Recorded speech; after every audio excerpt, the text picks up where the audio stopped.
News head کے ناظرین السلام علیکم، میں ہوں آپ کا ہوسٹ چودھری شاہد۔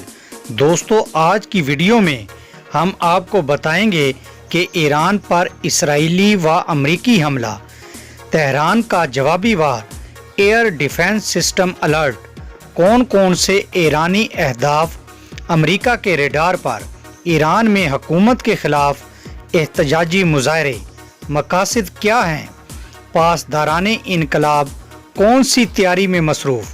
دوستو، ویڈیو میں آگے بڑھنے سے پہلے اگر آپ نے ہمارے چینل نیوز ہیڈ کو سبسکرائب نہیں کیا تو سبسکرائب اور لائک کر لیں۔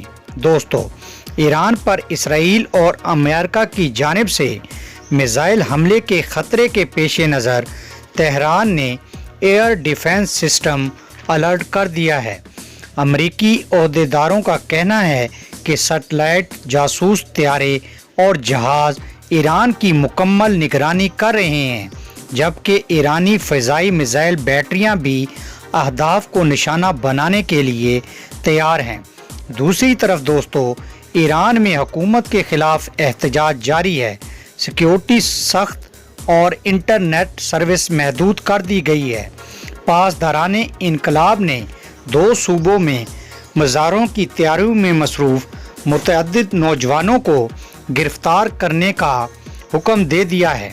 امریکی عہدیداروں نے بتایا کہ امریکی انٹیلیجنس اداروں کو پتہ چلا ہے کہ ایران نے حالیہ دنوں میں ملک کی جوہری تنصیبات سے متعلق عمارتوں میں ہونے والے دھماکوں کے بعد اپنی فضائی دفاعی نظام کے کچھ حصوں کو الرٹ کر دیا ہے۔ دوستو، ایران میں حالیہ واقعات کے بارے میں کچھ قیاس آرائیاں سامنے آئی ہیں کہ ہو سکتا ہے کہ ایران میں ہونے والے حملوں میں سے کچھ کے پیچھے اسرائیل کا ہاتھ ہو سکتا ہے۔ تاہم اسرائیل نے ایران میں ایسی کسی بھی کارروائی میں حصہ لینے کی سختی سے تردید کی ہے۔ دوستو، یہ تھی اب تک کی تازہ ترین خبر ایران، امریکہ اور اسرائیل کے حوالے سے۔ ملتے ہیں نئی ویڈیو میں، تب تک اللہ حافظ۔